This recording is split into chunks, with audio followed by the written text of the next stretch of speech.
Halo, selamat malam semua menyanders dari seluruh penjuru negeri. Kita hari ini kembali lagi ke Atlantis Series yang ke-87 dengan judul masih dengan Sang Puspa Tajam. Yang pastinya, oh nih Om Agung ya, udah join ternyata.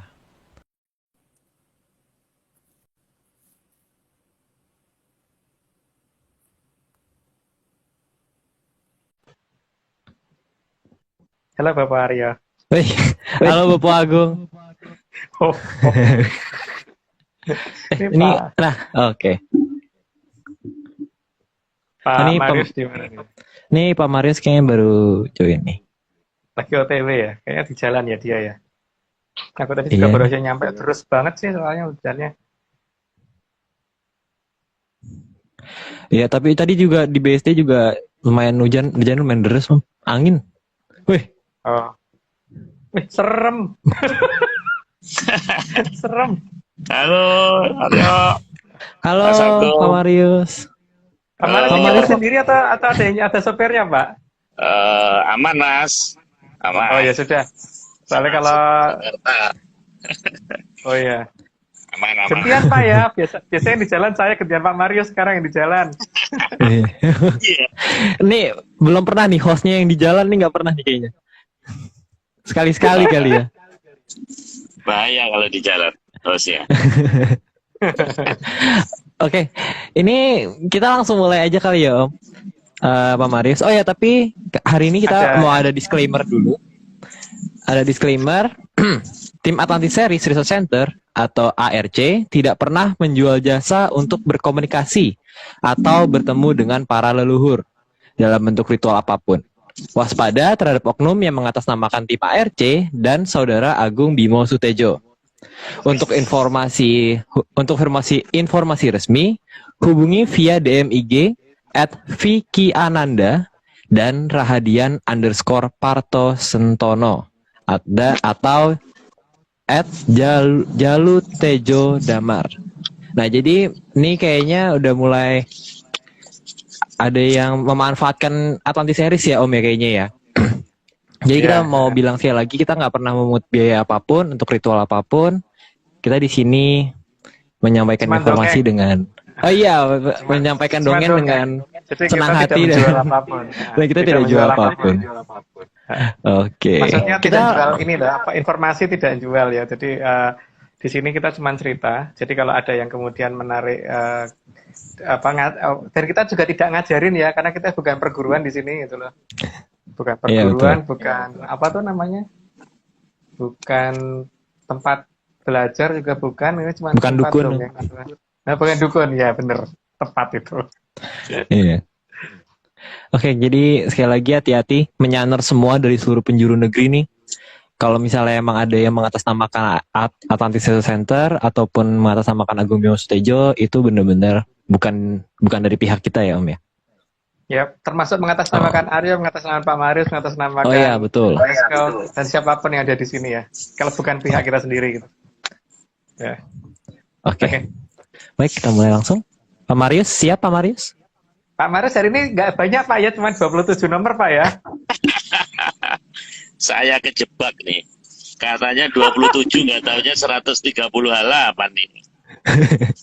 Kan 27 nomor Kosong. Pak, Kan cuma 27 nomor Pak. bukan 27 slide. Bener-bener deh ini. Oke, oke. Oke, kita Oke, mulai ya. Ya. oke. Oke. Ya, Ini baru pertama kali saya menjalani profesi sebagai pembaca. Kalau dulu sebagai operator. Hari ini Jakarta hujan deras. Pagi Tito, rekan-rekan semuanya, hati-hati. Banjir besar. Ya, kita mulai ya. Ini judulnya masih Sang Puspa Tajem ya, Mas Agung. ya. Ke seri ke-87. Nah, ini kita harus ucapin terima kasih yo. Tadi kamu ketinggalan nih ke rekan-rekan semuanya. Mas Agung, Mas Noko, Mas Iwan, Mas Dani Argi, dan teman-teman yang lain. Nah, ini part 21.86 ya. Judulnya Sudah Malah 27 plus 1 slide. Saya nggak ngerti nih sudah malah ini ya. Dalam benak saya ini sudah malam gitu Mas Agung. Sudah malah itu sudah malam. Sekarang dong ya, sekarang ya Pak Marius. Iya, Ya? ini kan biasanya orang tuh kurang ya pleset cocokologi ini rekan-rekan. Oke, slide pertama ya Mas ya. Memala dalam hidup kadang terjadi. Memala kadang diartikan sebagai kesialan atau ketidakberuntungan. Itu Mas Agung. Ya namanya memolo dalam bahasa Jawa ya Pak ya. Nggak tahu kalau dalam bahasa lain saya nggak ngerti. Tapi kalau ini kan kita ngomong dalam istilah bahasa Jawa. Bahasa Jawa yang saya mengerti ya. Tapi kalau bahasa Jawa yang saya tidak mengerti ya nggak tahu. Artinya kan kesialan gitu katanya. Kalau sudo itu artinya berkurang Pak. Jadi ini kan tadi Pak Maris bukan. Jadi sudah mau itu bukan sudah malam tapi berkurangnya malapetaka gitu loh Pak. Maksudnya begitu. Iya. Kalau di Jawa ada dulu molo Mas ya. Golek molo itu artinya mencari kesialan ya. Molo. Iya benar. Iya. Kalau resort di Senggigi itu ada namanya resort namanya Sudah Malam. Oke ya. Kita lanjutkan yuk ya. 01A. Semua hal yang terjadi di alam ini selalu terlihat sebagai sebuah kebetulan. Jika kita hanya melihat dari sudut pandang mata normal kita. Tapi kalau kita memahami alam raya, maka sebenarnya tidak ada yang kebetulan.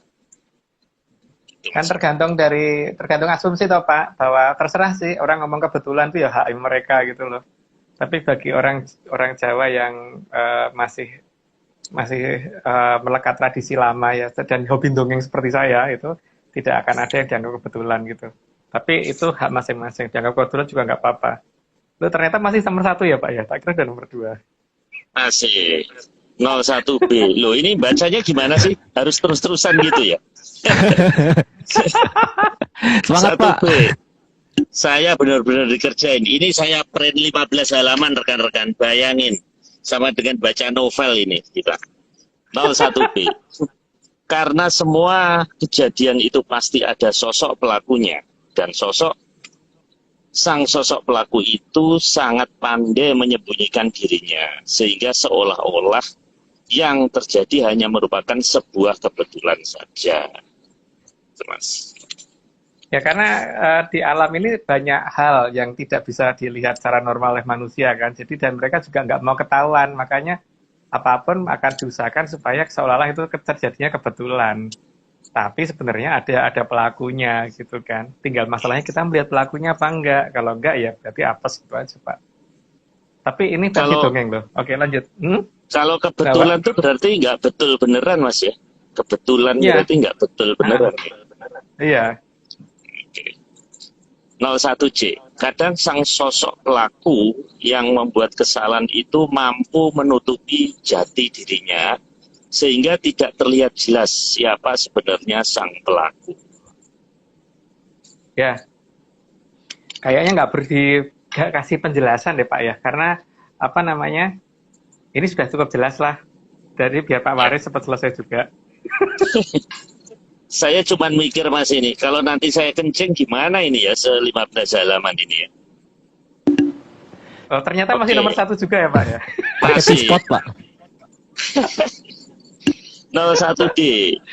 Tapi ada juga sang sosok pelaku yang tidak mampu menutupi dirinya sendiri sehingga terlihat sangat jelas sosoknya. Ya itu ada juga karena apa?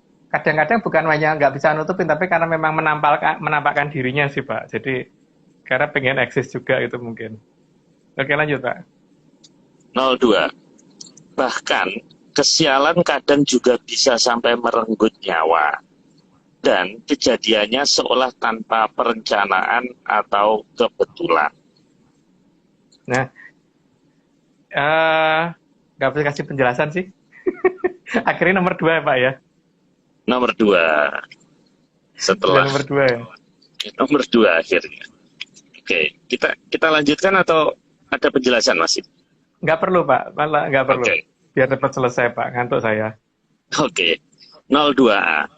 Tingkat halus atau kasarnya suatu kejadian itu sangat tergantung dari tingkat logika makhluk yang menimbulkan peristiwa tersebut. Ya, kalau makhluknya makhluk yang dari tataran bawah ya gampang ketahuan, Pak. Tapi kalau makhluk dari tataran yang agak tinggi, dia pintar merencanakan sehingga semuanya kelihatan mulus, halus dan tidak ini. Seolah-olah itu kebetulan kejadiannya. Lanjut, Pak. Tadi 02A ya Mas ya, sekarang 02B. Oh, Sehingga, masih nomor 2 ya. iya masih. Sehingga sangat banyak variasi peristiwa yang bisa dialami manusia. Kadang manusia tahu apa penyebabnya, dan kadang tidak tahu apa penyebabnya. Kadang ada yang bisa dicari dengan logika barat, tapi banyak yang tidak bisa dicari dengan logika barat gitu loh, Pak. Misalkan logika barat pasti nggak bisa tuh mencari penjelasan tentang bagaimana bis pahala kencana bisa nyasar di hutan Grobogan, gitu kan, Pak? Contohnya itu gitu loh. Jadi tidak ada yang bisa dicari, tapi ada juga yang seolah-olah bisa gitu, seolah-olah. Tapi ya ternyata belum tentu bisa juga. Gitu. Lanjut, Pak. 02C. Kesialan bisa terjadi di mana saja, baik di dalam rumah ataupun di luar rumah. Waduh, saya masih di jalan nih Mas. Jangan nakut-nakutin ini Mas. Enggak, Pak. Enggak. Tidak ada yang menakutkan, Pak, di sini. Mungkin ini cuma dongeng kok. Ayo lanjut, Pak. 02D. Kesialan juga terjadi tidak hanya pada diri manusia saja, tapi juga pada apa yang dimilikinya. Sehingga manusia yang mengalaminya akan merasa kehilangan. Jadi kadang-kadang pada benda yang kita miliki ya. Jadi bukan hanya pada kitanya gitu. Contohnya tuh rumah kebakaran dan sebagainya. Itu kan berarti kita termasuk sial tuh itu kalau kehilangan seperti itu gitu loh. Atau bahkan mungkin bukan benda yang besar, tapi benda itu berarti banget gitu untuk kita. Misalkan buku tapi di buku itu ada tulisan-tulisan penting gitu. Ya gitulah. Lanjut, Pak. Masih nomor 2 ya ternyata, Pak ya. Oh, masih. Kalau kehilangan wibawa gimana, Mas? Itu juga kehilangan juga, Mas. Ya termasuk, Pak. Kalau selama kita menganggap itu merugikan dan bisa mengurangi keberuntungan kita, ya iya, gitu. Oke. Slide ketiga. Kadang peristiwa yang tidak baik terjadi pada saat yang mengalaminya justru jauh dari lokasi dan tiba-tiba mengalami kehilangan segala-galanya. Bisa aja kan pada saat kita pergi justru yang di rumah nggak jadi hilang semua gitu juga bisa kan, Pak. Atau ya pokoknya kadang-kadang yang justru malah yang jauh posisinya dari kita gitu. Yang kita jaga nggak apa-apa, yang jauh dari kita justru itu yang hilang padahal seharusnya itu aman-aman aja gitu. Ya contohnya seperti di Australia waktu itu ada kebakaran sampai seperti itunya tuh sawah mereka kebun mereka hilang dan sebagainya kan gara-gara itu. Ya gitu deh pokoknya. Lanjut, Pak. Sudah nomor 3 ya ternyata. Slide 3A. Kadang peristiwa tidak baik terjadi di luar pengetahuan kita dan dilakukan oleh sesama manusia. Ya, itu contohnya perampokan dan sebagainya gitu. Lanjut, Pak. 03B. Ada peristiwa buruk yang seolah terjadi begitu saja dan tidak bisa dihindari, namun kadang juga masih bisa dihindari. Ya tergantung dari kejelian kita ya. Tapi itu oke, lanjut aja, Pak. Nggak perlu diberi penjelasan. Baik, 03C. Kadang kejadian buruk dilakukan oleh sang sosok pelaku tunggal dengan menggunakan kekerasan dan bahkan menggunakan peralatan yang membahayakan. Oke, lanjut, Pak. Itu contohnya begal. Ya. Coba. Oke. 03D. Bahkan peristiwa buruk kadang kejadiannya dilakukan oleh sang sosok pelaku yang merupakan banyak orang. Dan anehnya, para pelakunya justru bangga. Nah, ini yang kadang-kadang kita bingung ya. Contohnya tawuran itu kan harusnya malu ya, tapi malah bangga ya zaman sekarang itu. Lanjut, Pak. 4. Bahkan peristiwa buruk kadang dilakukan atas nama negara terhadap pihak lain yang dianggap salah. Loh, ini kok ada negara segala, Mas? Ya, makanya ada perang besar itu karena itu toh, Pak. gitu ya. Tapi ini kan bisa antar negara, bisa antar negara dengan rakyatnya, bisa antara kumpulan negara dengan kumpulan negara gitu kan. Akhirnya nomor 4 juga Pak ya, lanjut Pak. Akhirnya nomor 4B. Terkadang di wilayah yang 4B, Mas. 4 apa? 4A ya. Oh ya, ini goyang ini tulisan. 4A. Dalam peristiwa tersebut seringkali menggunakan peralatan yang tingkat efeknya cukup besar. Oke, nggak perlu dijelasin Pak. Lanjut aja. 4B. Terkadang di wilayah yang entah berantah itu banyak kejadian yang melegalkan penumpasan atas nama negara. Lanjut aja Pak, biar cepat selesai Pak. Oke. 4C. Bahkan peristiwa tersebut terjadi atas dasar ketegaan dalam mengorbankan manusia atau orang lain yang dianggap tidak berharga. Politik kan Pak seperti itu. Tapi karena mereka tidak mengerti bahwa ada perhitungan di akhirnya nanti kan. Bahwa nanti akan jadi apa setelah mereka melakukan hal seperti itu tidak mereka hitung. Karena memang mereka nggak ngerti itu kan Pak. Lanjut Pak. Berarti di Atlantis itu ada hukum karma dong Mas? Oh ada banget. Makanya mereka nggak berani melakukan hal yang di luar hal yang kewajaran itu nggak berani. Walaupun mereka teknologinya tinggi, mereka nggak akan sembarangan nyerang negara lain. Gitu Pak. Oke, 4D. Lanjut, Pak. Sehingga peristiwa buruk bisa terjadi antara rakyat dan negaranya atau negara terhadap rakyatnya. Itu kayak di Kazakhstan baru-baru ini ya. Lanjut Pak. 5. Ada juga peristiwa yang melibatkan dua negara atau lebih.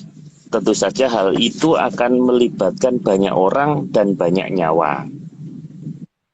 Oke, lanjut aja Pak. Akhirnya nomor 5 Pak ya. 5. Pastinya kejadian tersebut juga akan melibatkan banyak peralatan yang dianggap paling efektif untuk membunuh pada zamannya. Lanjut Terus, aja Pak. Mas. Itu kan lanjut aja karena dari gambarnya udah jelas kok. Oke. 5B. Peristiwa buruk tersebut bisa saja terjadi dari langit serta melibatkan teknologi tinggi. Ya. Padahal seharusnya lebih bagus kalau dijadikan panci ya daripada jadiin kayak gitu, jadiin macan gitu lebih baik. Oke lanjut Pak. 5C. Disadari atau tidak oleh manusia, teknologi yang paling dibanggakan pada zamannya ini akan memperluas dan mempercepat terjadinya banyak peristiwa buruk. Tergantung kan, itu seperti pisau kan, mau dipakai untuk apa? Kalau dipakai untuk potong sayur ya ada gunanya, tapi kalau dipakai untuk bunuh orang ya itu nggak benar, gitu Pak. Terus itu teknologi juga seperti itu. Lanjut Pak. 5D. Karena keserakan manusia di zaman yang aneh itu sudah melebihi dosis, luar angkasa pun akan dijadikan ajang berlangsungnya peristiwa buruk tersebut. Tidak perlu dikasih penjelasan Pak, tapi yang jelas pasti sudah pada tahu lah kalau itu. Lanjut Pak.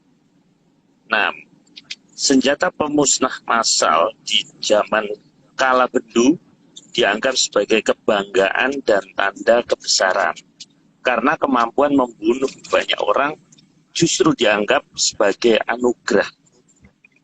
Ya anugerah, kalau mereka nggak baik anugerah berarti kan itu memang harus dicobanya di tempat mereka dulu Pak ya. Nah gitu. Jadi alam juga mengizinkan kok, tapi dicoba di tempatnya sendiri kalau mereka anggap itu sebagai anugerah. Lanjut Pak. 6A. Bahkan semakin besar efek buruk dan efek membunuhnya suatu benda, malah akan dianggap sebagai tanda kebanggaan dan tanda berkuasanya suatu negara atas negara lain. Karena konsepnya masih konsepnya buto kali Pak ya, kalau seperti itu. Jadi kalau membunuh dianggap sebagai kebanggaan itu kan kalau nggak buto apalagi gitu loh kalau menurut saya. Tapi ya nggak tahu, asumsi itu kan boleh macam-macam ya. Tapi kalau mereka menganggap itu justru itulah mungkin dianggap dewa itu kalau seperti itu gitu bagi mereka. Lanjut Pak. 6B. Semua hal yang merusak tersebut bisa dilakukan dari manapun, termasuk dari kedalaman samudera. Tidak perlu dikasih penjelasan. Lanjut dulu. Oke, 6C. Semua hal yang mempunyai efek merusak dan efek pembunuh sangat besar tersebut dilakukan dan ditemukan oleh orang-orang yang dianggap pintar atau jenius di zaman yang aneh itu. Makanya dinamakan kolobendu, Pak. Karena yang dijadikan kebanggaan adalah kalau menemukan atau bisa membuat alat pembunuh. Makin besar efeknya membunuh, makin dianggap pintar, makin dianggap cerdas. Maka dinamakannya zaman kolobendu karena itu. Lanjut, Pak. 6D. Sehingga disadari atau tidak, manusia justru akan berusaha menghabisi sesama ras manusia sendiri. Ironisnya, semua itu dengan peristiwa yang dibangun sendiri dan diakuinya sendiri sebagai sebuah kehebatan. Itu kan tergantung ya. Kalau kita menganggap itu musibah, tapi mungkin kalau mereka menganggap itu anugerah gitu loh. Jadi anugerah, kalau kita kan anugerah itu dapat sandang pangan yang benar, terus kemudian hidup makmur dan sebagainya. Kalau mereka mungkin anugerah itu kalau dapat jamur tiba seperti itu, Pak. Lanjut, Pak. 7. Semua kejadian di atas pasti ada yang mempengaruhi alam bawah sadar manusia. Merekalah yang dikenal oleh nenek moyang kita sebagai buto. Masalahnya itu ketika kemampuan melihat manusia zaman sekarang ini berkurang, berarti mereka lebih leluasa bergerak kan, mau masuk kemanapun, mau kita hanya nggak ngelihat gitu kan, Pak. Lanjut, Pak. Karena buto butuh makan, maka mereka akan berusaha memangsa dengan cara yang berkembang pada tiap zamannya. Berkembang mengikuti pola kemajuan manusia itu sendiri. Karena supaya tidak ketahuan, jadi mereka juga nggak mau kan, kalau ketahuan nanti mereka akan dicarikan cara agar mereka bisa nyingkir, bisa tersingkir. Maka mereka nggak mau ketahuan. Kalau nggak mau ketahuan, ya paling gampang itu pertama tidak kelihatan, terus yang kedua bagaimana memasukin orang, terutama di pihak pemimpin yang mempunyai kekuasaan sangat besar dalam satu negara, terutama negara-negara besar. Lanjut, Pak. 7B. Tujuan para buto itu adalah bagaimana mendapatkan mangsa yang rutin dan kalau bisa sebanyak mungkin tanpa membuat yang akan dimangsa menyadarinya.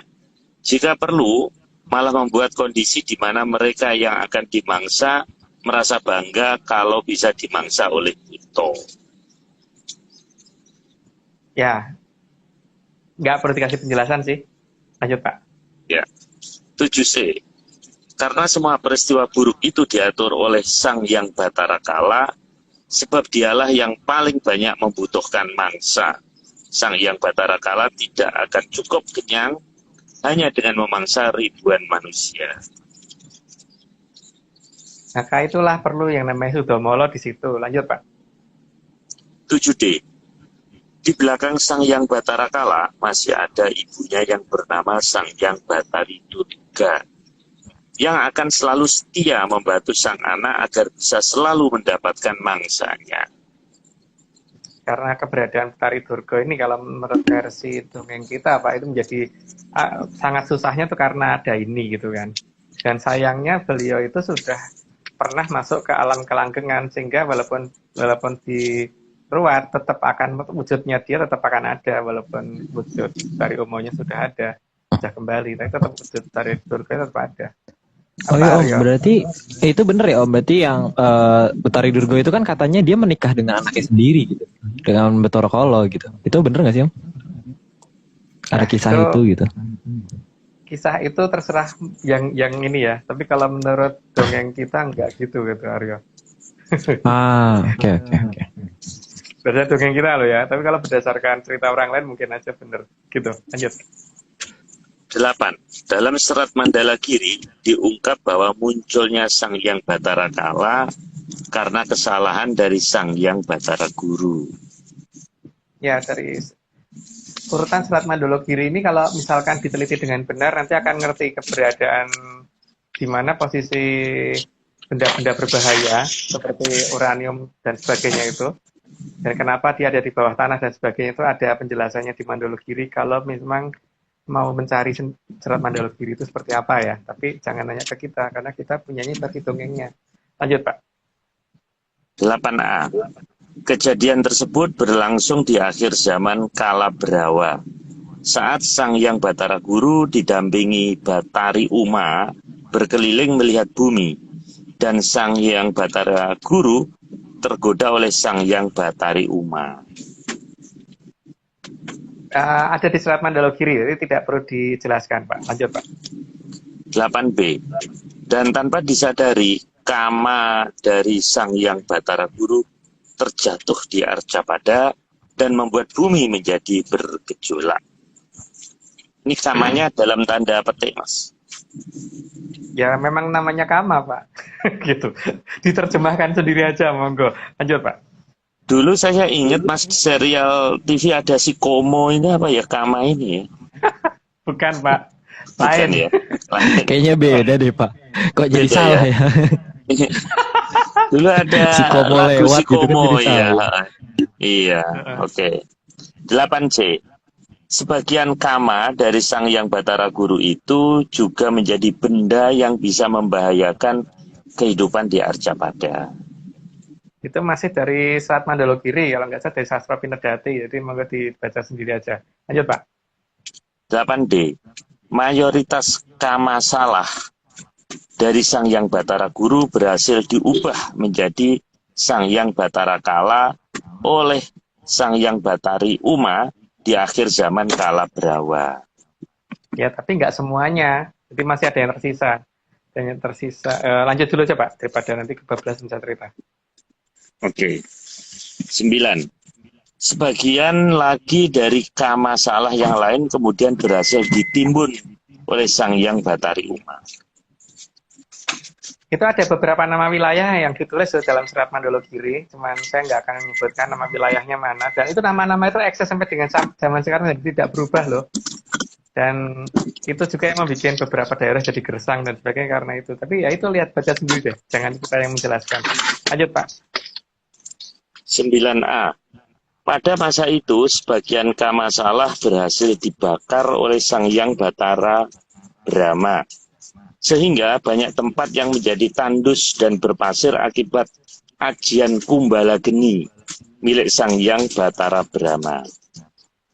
Ini ada dalam Sastra Kumbala Geni dan ya ada di Sastra Kumbala Geni cerita itu. Oh, Jadi ini ada sangat- di bagian masih dalam Sastra Mandalogiri tapi di bagian yang Sastra Kumbala Geni ya. Urutannya ada gitu. Ini berarti Ya, berhubungan Pak. juga sama sumber perangnya itu ya Om ya? Iya. Dan ini nama-namanya masih eksis loh Aryo sampai sekarang. Jadi nama-nama di Mandalogiri itu masih lengkap dan itu menunjukkan beberapa nama negara, tapi itu bukan wewenang kita untuk membuka ya. Gitu. Weh, Pak Maris ya sampai rumah nih ya. Wis. Udah ngebut, Mas. Lanjut. Oke, lanjut, Oke, Pak. siap.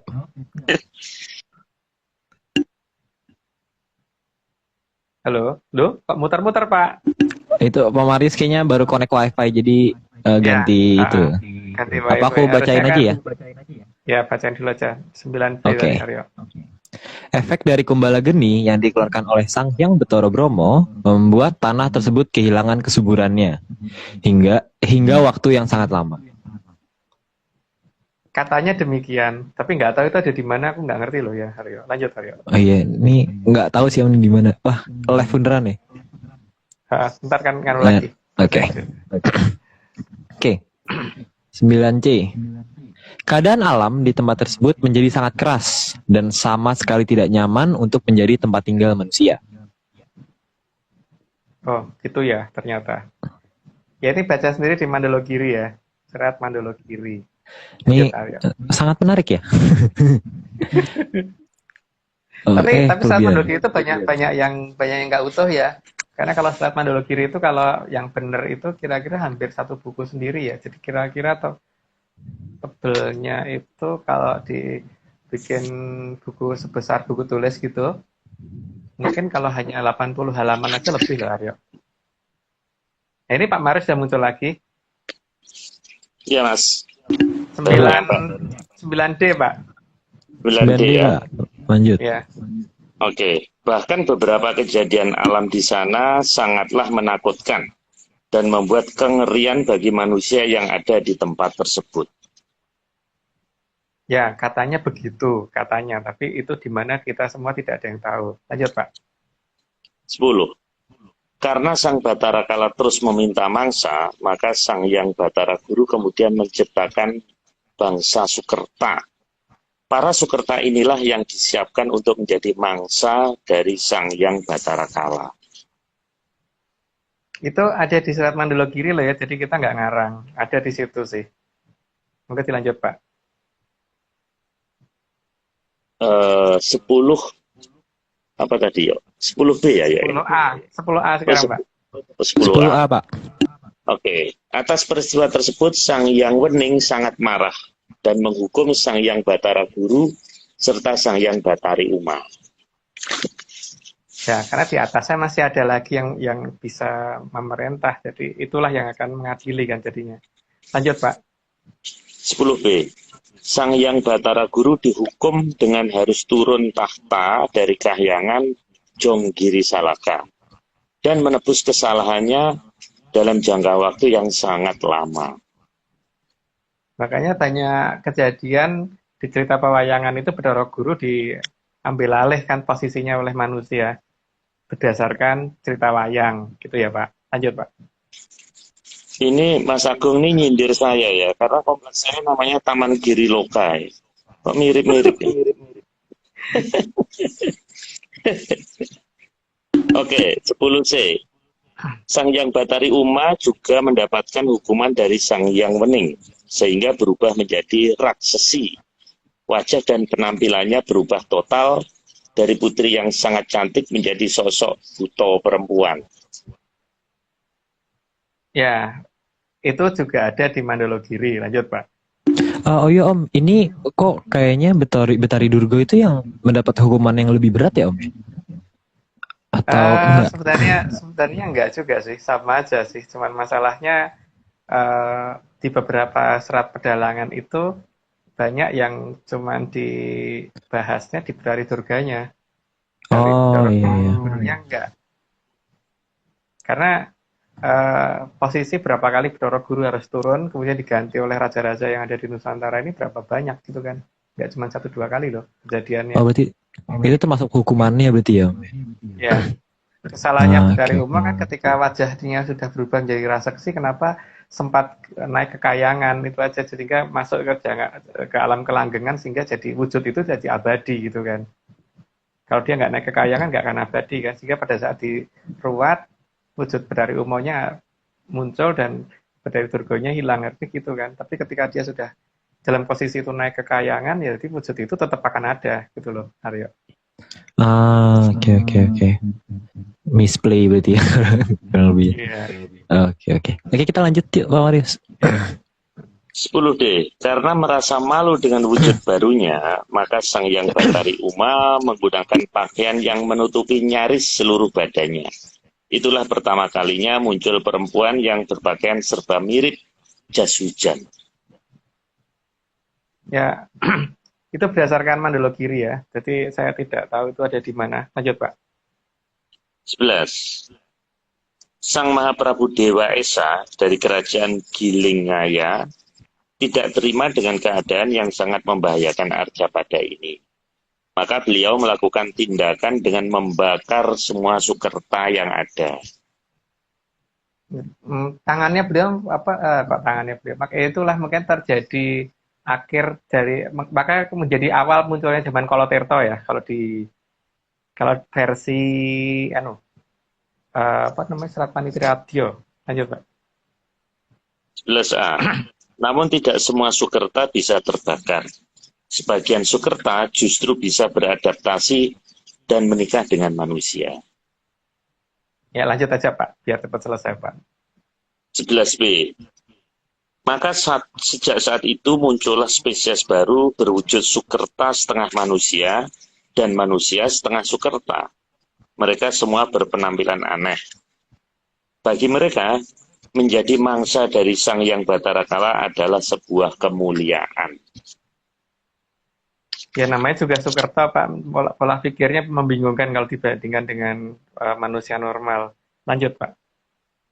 11C. Maka dengan sangat terpaksa, Sang Mahaprabu Dewa Esa membasmi Sukerta selama 1 zaman. Zaman itu dinyatakan sebagai zaman Kalatirta. Kalau dalam bahasa Jawa, zaman Koloterto itu ketika terjadi zaman air bah ya, terjadi air tinggi gitu. Tapi itu berarti tidak semua bumi terkena ya, hanya beberapa bagian yang harusnya berubah menjadi daerah yang ya daerah yang terendam air. Jadi apa sih kalau airnya sudah surut gitu kan pada tahu lah. Lanjut Pak. 12. Namun tidak semua Sukerta bisa terbasmi. Meskipun awalnya sedikit, tapi semakin lama semakin bertambah banyak. Dan ada yang susah terkendali pada beberapa wilayah Arcapada. Ya, bahkan ya mereka inilah yang nantinya akan membuat masalah dan timbul secara perlahan-lahan dan makin lama makin membahayakan. Dan kalau kita melihat dari posisi Sukerto itu kan paling gampang kalau kita melihat dari ininya ya, apa yang mereka lakukan gitu. Karena Sukerto pasti akan saling menghabisi sendiri gitu. Di mana ada itu kan kelihatan sebenarnya. Lanjut Pak. Oh ya Om, berarti aku mau make sure aja ya. Berarti ini Sukerto itu berbeda sekali ya sama yang ada di buku-buku atau dia pokoknya di internet lah gitu. Oh jangan Pak, jauh. Jauh banget ya. Yang aku baca di Mandologiri nggak seperti yang tertera seperti apa namanya seperti Lahir 5 gitu ya. Gitu enggak Enggak ya, enggak yang sama aku sekali tahu ya. enggak itu dengan data ya dasar data babat menyan kita beda jauh, mendekati aja enggak. Oke. Ya oke. Lanjut Pak. 12A. Bahkan kemudian beberapa Sukerta berhasil mempengaruhi manusia agar mengikuti pola hidup mereka. Tujuannya supaya menjadi mangsa dari Sang Hyang Bathara Kala, dan itu adalah sebuah kebanggaan bagi mereka. Makanya jangan menerima apa adanya Pak ya di situ. Harus menerima ada apanya. Dan karena kalau menerima apa adanya seperti itu yang terjadi. Kalau berdasarkan ini loh, cerita loh. Karena manusia itu kalau dilahirkan kan kita nggak pakai baju, nggak pakai apa-apa kan. Kalau kita menerima apa adanya ya kita sampai tua ya harusnya nggak usah pakai apa-apa gitu kan. Tapi kalau kita tidak menerima apa adanya, kita harusnya ada kenaikan dari lahir cuman nggak punya apa-apa sampai punya apa-apa kan seharusnya. Jadi Harusnya sekarang kita masih di bawah Belanda. iya, kalau kita menerima apa adanya ya seperti itu. Tapi kalau kita tidak menerima apa adanya, ya, kita bisa merdeka kan karena itu toh. Lanjut Pak. Ini Mbak Nuni Co ini komentar katanya laut kering jadi gurun. Ini mungkin tadi ngomentari zaman Kalatirta itu mungkin. Wah, saya bukan ahli geologi ya Pak, jadi saya nggak bisa memastikan jadi apa gitu loh. Iya, saya tahu. Oke. Kalau saya yang kering kantongnya Mas, kantong kering bukan laut kering. Wah, itu penyakit berbahaya gitu Pak. Oke, kita lanjut ya. 12B. Maka leluhur memberi garis batas kepada anak keturunannya agar tidak menikah dengan Sukerta. Hal itu dilakukan untuk menjaga kemurnian darah sebagai manusia tanpa tercampur darah Sukerta. Ya itu udah kelihatan kalau di Jawa kan orang itu kalau mau menikah harus lihat dari bobot, bibit, bebet gitu kan. Artinya ojo nampani saenake gitu loh. Jangan menerima apa adanya gitu. Yang penting itu. Lanjut Pak. 12C. Tapi tujuan leluhur agar menilai orang dari bibit, bobot, dan bebetnya. Perlahan menghilang tergerus ajaran untuk menerima apa adanya. Nah ya itu, kayak saya juga bingung ya ketika ada pernyataan menerima apa adanya. Aku nggak ngerti itu ajaran apa, dari mana saya juga nggak tahu. Tapi kalau di Jawa kan sepertinya tidak seperti itu ya. Tapi ya nggak ngerti kalau itu dianggap benar, itu hak yang akan menjalani ya. Kalau mau menerima apa adanya ya silahkan. Tapi kalau saya sih tidak menerima apa adanya. Lanjut Pak. Ini ada Mas Rama Pramudana, katanya dia jadi ingat mbahnya bibit bebet bobot. Mungkin lagi nyari ini Mas menantu mungkin ya ini ya. Oke. 12D. Sehingga banyak manusia yang akhirnya tercemar dan menghilangkan segala ajaran lama sebagai efek depan, bukan efek samping, yakni ajaran menerima apa adanya. Itu saya tidak tahu bagaimana, tapi eh, ada banyak orang yang sekarang menganggap itu sebagai kata-kata yang indah gitu loh Pak. Jadi saya nggak ngerti deh. Tapi kan ya manusia tuh punya hak memilih kok. Kalau menganggap itu benar ya monggo, silahkan dilanjutkan gitu kan. Itu kalau misalkan menganggap itu paling baik bagi dia gitu. Tapi Hak ada orang asasi yang tidak sengsara mau. manusia ya Om. Itu hak asasi dan tidak ada yang boleh melarang loh, dan tidak ada yang boleh melarang orang untuk menerima apa adanya, itu nggak boleh. Tapi juga tidak boleh melarang orang yang tidak mau menerima apa adanya kan. Gitu. Lanjut Pak. 13. Sehingga membuat banyak orang menjadi serakah dan saling menerkam. Perasaan paling berkuasa dan saling menguasai dianggap sebagai suatu hal yang indah. Harusnya dikatakan sebagai hal yang indah pada waktunya. Jadi kadang-kadang bingung loh Pak. Kan dikatakan menerima apa adanya, tapi kok malah serakah gitu kan. Oh Terus iya, iya. ada istilah indah pada waktunya ya. Ya akan susah kalau menurut Babat Menyan, indah pada waktunya itu kalau orang berusaha ya. Kalau tidak berusaha tidak mungkin indah pada waktunya gitu. Indah pada waktunya itu pasti tidak menerima apa adanya. Yang jelas pasti begitu. Lanjut Pak. Mungkin indah ini nama orang, Mas. Jadi indah pada waktu. Ya Kan istrinya Pak ada Iwan. Pak Iwan Oh, Mbak Indah. oh. Oke. 13A. Bahkan pemaksaan kepada hal yang tidak baik di zaman itu dianggap sebagai hal yang baik dan terpuji. Terbalik-balik Ya, ini, Mas ya. ya makanya dikatakan zaman edan Pak. Beliau ngomongnya zaman edan. Tapi nggak tahu zaman edan itu kapan, saya nggak ngerti loh Pak. Lanjut Pak. Kalau edan itu kan, Mas, bagi orang. Jadi kalau di dunia orang edan, kita orang yang waras ini dianggap gila, Mas. Jadi ini Ya, parameter, kita kan bilang ada orang gila, itu kan menurut kita. Tapi di dunia orang edan, kita ini yang gila, Mas, dia yang waras. Gitu. ya. Pak Maris ya sampai rumah aja masih pakai masker ya, hebat banget. Iya ini Mas, apa namanya, banyak yang lalu lalang ini, banyak apa namanya tadi Aldaka yang lalu lalang, jadi saya Wis, pakai. Waduh. layak di layak dicontoh itu Pak. Ya, Lanjut Pak. 13B, di zaman yang aneh ini dan baperan itu menjadi gila dianggap normal dan yang tidak gila dianggap melawan hukum kepatutan. Seolah ada jargon sesama orang gila adalah bersaudara. Nah itu Mas.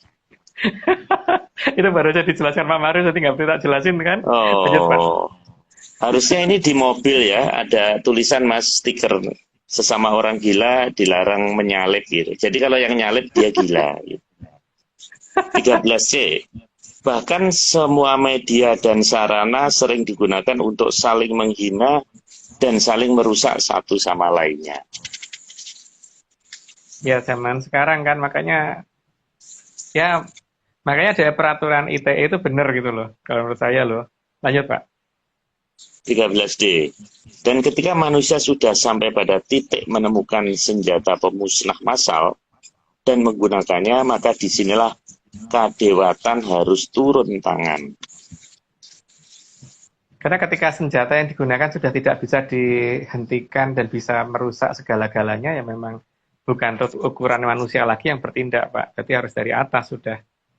Jadi harus dari tataran kadewatan atau dari pejabat dari ke atas yang bertindak. Lanjut, Pak. 14. Karena sebagian dari kama salah yang gagal dimusnahkan oleh Sang Hyang Batara Brahma berhubungan dengan api, maka di sini Sang Hyang Batara Brahma yang pertama kali tersadar untuk mengambil tindakan. Ini apa Mas, ini hubungannya Mas? Kama salah dengan api ini. Karena Batara Brahma waktu itu sudah berusaha menghapus seluruh kama salah itu. Tapi kan sebagian besar masih ada, sebagian masih diumpetin oleh Betari Durga, dan Betari Durga lebih tinggi derajatnya daripada Batara Brahma. Makanya Batara Brahma ketipu di situ, sebagian nggak kelihatan sama beliau. Dikemayan sama si Betari Durga soalnya. Nah, ini yang kemudian ditemukan orang zaman sekarang menjadi barang rebutan dan barang yang menjadi pemusnah massal. Lanjut, Pak. Kama salah ini kalau nyebutnya cepat jadi kamu salah. Boleh Pak. Yang jelas asal di depan kita jangan ada orang gitu. Jadi tidak ada yang merasa disalahkan gitu. Yang penting itu kan Pak. Iya. Terus apa namanya dalam cerita ini juga ada di Mandalogiri. Jadi urutan ceritanya ada. Makanya nanti ada beberapa zat yang disebutkan di sana, tapi itu berbeda dengan di istilah kimia. Tapi bisa dicari padanannya di kimia itu apa itu. Lanjut Pak. Ini Mbak Bonetli bilang katanya zaman sekarang banget. Mungkin ini Wah, jangan dihubungkan. nggak dihubungkan Jangan Mas ya. dihubung-hubungkan. Iya, jangan dihubungkan karena ini kita dongeng, Pak. Dongeng itu tidak ada hubungannya kan seharusnya. Nah, tapi kalau Oh, dianggap iya. berhubungan itu bukan kita yang menghubungkan gitu loh. Lanjut, Pak. Oh. Ini Mbak Bonet ini kan di Hong Kong, mungkin di Hong Kong maksudnya Mas, bukan di kita, bukan di sini. Wah, nggak tahu ya. Itu bareng sama Mbak Nuni loh di Hong Kong loh ternyata. Iya itu tuh, gengnya sana itu Mas, yang ke lockdown nggak bisa pulang ke Tulungagung itu. Mas. Lo kan sekarang udah bisa pulang, Pak. Cuman kena ini toh, apa namanya? Karantina. Karantina 12 hari kan. Iya. Anak saya kena Omikron nih Mas. Oh ya ini kasus 600 loh ini. Paling kasus Indonesia 600, 400 DKI. Jadi hati-hati teman-teman, waspada. Oke, Oh, iya. 14A. Karena peristiwa yang akan menghancurkan umat manusia juga berupa perang, maka dewanya perang, yaitu Sang Hyang Batara Indra juga harus bertindak. Karena pernyataannya kan bakal ono bedil muni ngadulogo ono ing Surabaya. Itu berarti kan pernyataan itu menyatakan bahwa dimulainya bukan dari alam toh, Pak. Tapi alam bergerak gara-gara ada bedil muni ngadulogo ono ing Surabaya itu kan. Karena disebutkan juga nanti bakal ono palwo udara kang macam-macam deh kalau dijelasin nanti tidak jadi ini dianggap menakut-nakutin orang gitu. Oh, namanya juga dongeng kok kan nggak perlu dipercaya. Ya lanjut Pak. Kalau di dewa Yunani itu namanya Apollo Mas ya, dewa perang itu. Di sini Batara Indra. Ares Pak. Ares, Pak. Ares ya. Oh iya iya iya. Ares. Sama ini, Pak. Kahyangannya sama-sama di Mars, Pak. Dua-duanya. Ares juga di Mars. Betul, Iya, Indra iya, juga di yang kayaknya di Mars. Suku Kayangan Aryo itu masih kaki Oh iya, Kayangan. suku kahyangannya. Ya. Oh ya Mars. Mars ya, bukan Marius ya, Jok ya. Waduh, Pak, nggak tahu Boleh, sih Pak Pak. itu, Pak. Saya nggak tahu sih, Pak. Oke, Lanjut. 14B. Maka Sang Hyang Brojo Musti diminta menuntun Susuhunan Amangkurat Agung untuk bisa mengurangi akibat dari malapetaka yang akan terjadi nantinya. Sang Hyang Brojo Musti kemudian menitis ke kumaranya Susuhunan Amangkurat Agung. Sang Hyang Brajamus itu putra pembayan Bathara Indra kalau menurut versi dongeng saya ya. Dan senjatanya Trisulawondo ya, bukan Trisulawedo gitu kalau bagi saya loh. Tapi kalau orang nganggap senjatanya Trisulawedo ya monggo aja gitu. Lanjut Pak. Kumoro itu apa Mas? Roh. Dalam bahasa yang halusnya roh. Roh dalam bahasa yang paling halus. Ini ada Amangkurat Agung ini, Amangkurat itu kan putranya Sultan Agung, Mas. Iya, benar. Benar, karena yang kita terima begitu, Pak. Oh ya, kalau dalam bahasa Jawa itu roh itu kan kadang-kadang disebut Atmo, Yetmo, Kumoro gitu loh, Pak. Cuman dalam bahasa yang paling halus itu Kumoro. Ngomong-ngomong Amangkurat, Mas, ini teman saya punya pusaka, katanya jahat banget pusakanya. Nah itu katanya pusakanya Amangkurat 4 atau berapa gitu Mas. Itu ngeri. Gitu. Jadi anak turunnya pada nggak sanggup. Nah, Mas Agung kalau mau komunikasi sama itu boleh nanti saya kenalin. Oh ya boleh Pak. Tak openane kalau memang kayak gitu. Iya. Katanya wah pokoknya nggak ada yang kuat lah pokoknya anak-anaknya nggak mau. Nanti saya baru inget nih. Kok ada kata-kata Amangkurat. Asal ini loh Pak, apa namanya? Asal setelah saya openi jangan diminta lagi. Saya openi tapi asal jangan diminta lagi. Tapi kalau diminta lagi ya mending aku nggak mau ngopeni Pak. Enggak Mas, nggak ada yang sanggup Mas. Katanya ya, ular berwarna hijau gitu loh Mas. Bisa Bagus. berubah ular. Oke, Mas. Ayo kalau gitu tak operani aja Pak. Kalau memang diberikan tak openi, tapi kalau nggak diberikan memang di TTP saya nggak mau. Lanjut Pak. Iya. Nanti coba saya, karena dia nawarin saya juga nggak mau, Mas. Gitu. Saya ngopenin uang aja, Mas, bisa dibungakan, Mas. Oke, 14D. Dalam tugas tersebut memang diminta agar jangan mencegah keseluruhan jamur dipa. Tujuannya agar para sukerta membasmi sesama sukerta yang dilakukan sendiri oleh para sukerta atau dari sukerta oleh sukerta untuk sukerta. Sehingga saat perubahan zaman nantinya sudah tidak ada lagi para sukerta di Arcapada. Di sini jelas ya yang kita maksud Sukerto siapa ya. Mas. Demokratis banget ya Sukerto ini ya. Iya. Kan aku tadi kan ngomong Aryo, kalau untuk kita itu anugerah kan kalau kecukupan sandang pangan, dapat rezeki yang baik gitu, dan dapat keberuntungan dan sebagainya gitu kan. Kalau mereka dapat jamur dipo itu keberuntungan gitu loh. Kan namanya punya jamur dipo juga keberuntungan ya. Nah, punya jamur dipo dan jamur diponya muncul itu keberuntungan untuk mereka gitu loh. Wong yang nemukan katanya orang pinter, dan yang bisa membuat jamur dipo juga katanya orang pinter kok. Anugerahnya beda sama kita. Lanjut Pak. 14D. Hal itu dirancang agar tidak berbalik menjadi kesalahan dari pihak Sang Hyang Brajamusti akibat salah memberi contoh. Kadewatan memberi contoh tindakan yang penuh kasih sayang, bukan tindakan penghancuran atau pembunuhan. Karena justru kadewatan sudah menghilangkan kejadian pemusnahan massal. Jikapun ada kehancuran, itu karena akibat dan ulah dari Sukerta sendiri. Ya makanya seharusnya kalau sesuatu yang dari kadewatan itu tidak ada yang sifatnya ancaman. Seharusnya begitu ya. Lanjut Pak. 15. Agar Nuswantara tidak terlalu rusak, maka Sang Mahaprabu Kandiawan di zaman itu juga meminta agar kejadian munculnya Sang Jamur Dipa berlangsung jauh dari Nuswantara. Itu ada dalam Tantra Pagelaran ya. Dalam sastra Tantra Pagelaran itu ada jelas pernyataan dari Sang Mahaprabu Kandiawan. Lanjut Pak. Maka sejak zaman Kalatirta, semua Mahaprabu di Nuswantara mempersiapkan tempat agar kamasalah yang bisa dibuat menjadi senjata pemusnah massal agar ditemukan di tempat yang cukup jauh dari Nuswantara.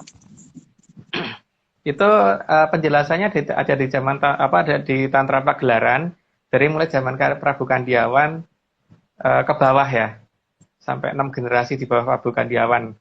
Zaman Radian siapa aja, mohon maaf saya tidak bisa membuka di sini, gitu. Tapi jelas itu, ada banget cerita itu. Cuman itu Tantra Pagelaran versi Babat Menyan kita, kalau dari versi lain nggak tahu. Lanjut Pak. 15B. Juga Maharsi di Nuswantara ikut memohon agar waktunya ditempatkan bersamaan dengan akhir zaman Kalabendu. Tujuannya agar semua Sukerta habis dalam sekali sapu, dan justru Sukertalah yang akan menyapu spesiesnya sendiri. Itu tujuannya kan supaya tidak ada karma toh Pak. Sehingga perencanaan dari beliau seperti itu, beliau seperti itu, dan itu sebenarnya cukup jelas sih. Cuman masalahnya kan cerita itu mungkin adanya di Babat Menyan kita doang saat ini, tapi kalau mau nyari mungkin ada itu. Lanjut Pak. Ini agak menyanar yang namanya Demit Edan 2017. Ini lucu juga namanya Demit Edan, Mas. Ini berkaitan dengan topik kita ya, Demit, atau saja ada Gila, ada Edan. Ini luar biasa ini, follower Mas Agung nih, dasar-dasar. Oke, kita lanjutkan. 15C. Selain itu, para Mahaprabu dari zaman Kolotirto juga mengingatkan agar beberapa wilayah diminta untuk menutup diri dari peradaban baru yang akan dikuasai oleh para Sukerta. Ya makanya ada beberapa kerajaan yang saat ini kemudian tidak bisa dilihat tuh karena itu kan. Tapi sebenarnya mereka masih ada. Maka waktu itu bisa difoto sama Aryo. Lanjut Pak. 15D. Perlambang yang diberikan oleh leluhur adalah akan adanya zaman di mana ada ular yang akan memangsa ekornya sendiri. Itu saya bertanda bahwa akan mulai sirnaning Sukerto gitu kan. Gitu. Lanjut, Pak. 16. Rencana dari leluhur sedang diatur sangat mendetail agar terbuka jati diri semua Drubiksa yang sebenarnya. Drubiksa itu raksasa atau buto ya. Jadi ada itu bahasa yang lain. Jadi maksudnya supaya kebuka sendiri itu. Jadi tidak perlu kita harus ngolok-olok orang, tidak perlu harus nuduh-nuduh dan sebagainya. Dengan sendiri akan ketahuan bahwa oh ternyata dia buto atau gitu loh. Lanjut, Pak. 16A. Oh ya Om, ini aku mau ngingetin sekali lagi, mungkin ya mumpung lagi ngomongin Drubikso, kita nginget lagi nih di Instagram di sini kayaknya ada nih orang-orang yang terpengaruh Drubikso nih Om, jadi melakukan penipuan. Jadi kita mau disclaimer sekali lagi, tim Atlantic Series Research Center atau ARC tidak pernah menjual jasa untuk berkomunikasi atau bertemu dengan para leluhur dalam bentuk ritual apapun. Waspada terhadap oknum yang mengatasnamakan tim Atlantic Research Center dan Saudara Agung Bimo Sutejo. Untuk informasi resmi hubungi via direct message Instagram akun Vicky Ananda dan juga Rahadian_Parto Sentono atau Instagramnya Jalu Tejo Damar. Jadi sekali lagi ya, kalau misalnya ada orang-orang kayaknya yang terpengaruhi dari Drubikso nih Om ya, yang nipu-nipu di luar sana, kita mau ingetin sekali lagi, kita tidak pernah memungut biaya apapun ya Om untuk ngajarin jasa untuk komunikasi atau bertemu dengan leluhur. Ya, dan kita juga bukan ngajarin orang ya, kita nggak pernah ngajarin juga loh ya. Jadi kalau ada yang ngajarin, kita tuh nggak ngajarin, kita bukan perguruan juga bukan dukun gitu masalahnya. Dan mungkin bukan hanya nama aku loh ya, mungkin kalau namanya Pak Maris dicatat, mungkin namanya Aryo atau namanya Heskel atau namanya siapapun yang ada di sini ya. Hati-hati aja, karena sudah mulai ada sih. Lanjut. Oke. Sebetulnya gampang, tinggal ditanyakan aja saat Zoom langsung. Kan nanti Zoom bisa tanya langsung ke Mas Agung. Ya, iya kan Mas Agung ya? Karena mungkin Zoom itu 3 bulan sekali toh Pak. Terus kemudian ditambah dengan ini toh, di Zoom sendiri kan juga kalau ada pertanyaan yang terlalu detail kan tidak mungkin bisa saya jawab di lokasi di situ ya Pak ya. Karena ada beberapa yang memang kita berhak merahasiakan kan Pak. Karena ya tidak mungkin kita buka semuanya toh untuk orang lain gitu. Ya. Gitu loh Pak masalahnya. Oke, kita lanjut ya. 16A. Rencana adu Sukerta bukan adu domba dilakukan dengan memanfaatkan kamasalah yang tersisa agar para Sukerta saling menghabisi sesamanya. Jadi bukan dewa yang salah loh ya, tapi mereka sendiri yang melakukan itu gitu loh. Bukan manusia, bukan dewa yang salah, mereka sendiri. Nah, bang pengen ngono kok gitu ya, wis dituruti gitu kan. Lanjut Pak. 16B. Leluhur juga sangat memahami bahwa para Sukerta justru akan sangat bangga dengan tindakannya. Bila bisa diadu tanding dengan mengorbankan nyawa mereka. Sehingga perlu dibuatkan arena meski yang pasti juga tanpa juara. Ya makanya itu Pak, makanya kan ada yang namanya disebut timbuling ukara ina itu bakal ngawontenaken bedil muni ngadulogo ana ing Surabaya. Gitu kan. Kang Samyogung perang pupuh dan sebagainya. Itu kan panjang kata-katanya. Tapi itu jauh dari Nuswantara. Lanjut. 16C. Leluhur juga sangat paham bahwa para Sukerta akan menggunakan segala sumber daya yang ada, termasuk kamasalah dari Sang Hyang Batara Guru. Ya, karena mereka memang hobinya itu, Pak. Jadi ya, karena mereka hobinya saling mukul, ya berarti kan segala hal yang kira-kira bisa dipakai untuk saling menghabisi akan mereka gunakan semua. Dan untungnya masih ada peninggalan Batara Guru waktu itu gitu loh. Lanjut, Pak. 16D. Harapan dari para leluhur nantinya agar kamasalah dan Sukerta bisa musnah secara bersamaan. Tetapi jika pun ada Sukerta yang lolos dan selamat, diimbau agar mau mengikuti pola pikir manusia dan kadewatan. Ya karena memang pola pikirnya beda, Pak. Pola pikirnya kan kalau manusia tuh nggak begitu gitu. Jadi ya memang aneh sih, memang aneh. Ya sudah, makanya coba seperti itu, lanjut aja Pak. 17. Sebelum semua peristiwa di atas berlangsung, Sang Hyang Batara Wisnu akan memberikan beberapa pertanda. Di antaranya adalah bulan yang purnamanya berlangsung selama 3 hari pada setiap fasenya. Itu kayaknya udah terjadi ya, cuman kalau kita benar-benar mau mengamati loh. Tapi ya kalau orang astronomi ngomong itu tidak 3 hari, tapi kalau saya tuh melihatnya 3 hari sih purnamanya. Lanjut Pak. 17a. Sang Hyang Batara Wisnu juga telah sejak lama mempersiapkan siapa yang harus melakukan tugas mulia ini. Maka 3 kerajaan besar diminta untuk turut berpartisipasi dalam kelangsungan jangka tersebut. Ya, salah satunya yang berhasil difoto Aryo. Aryo hebat soalnya. Lanjut, Pak. Atas perintah Bopo Agung kok. Yes. Lanjut Pak. 17b. Sekar Wijaya Kusuma juga akan digunakan untuk menghidupkan kembali orang yang menjadi korban salah sasaran, agar bisa hidup kembali jika ikut tergulung oleh Sang Jamur Dipa. Sekar Wijaya Kusumonya Bedoro Wisnu loh ya, bukan Sekar Wijaya Kusumo yang sembarangan loh. Lanjut Pak. Saya nanam di pot atas itu mati Mas, Wijaya Kusumanya Mas. Wah lah kok begitu Pak, mungkin kurang ini ya. Kurang menyan Kurang Mas. pupuk. Ya, kurang menyan, bukan kurang pupuk Pak. Oke. Lanjut Pak. 17C. Berbagai efek peristiwa munculnya Sang Jamur Dipa juga diperhitungkan dengan cermat oleh leluhur. Jadi tak hanya ada efek samping, tapi juga efek depan, efek belakang, bahkan efek atas dan bawahnya diperhitungkan dengan sangat matang. Sehingga Sukerta yang berada di berbagai tempat yang bisa mengganggu keberlangsungan Nuswantara akan ikut tergulung Jamur Dipa. Makanya efek dari Jamur Dipa itu akan efek beruntun ya, karena termasuk bangunnya Sang Naga Tapak Angin dan sebagainya itu. Lanjut Pak, nggak perlu dijelasin kalau itu.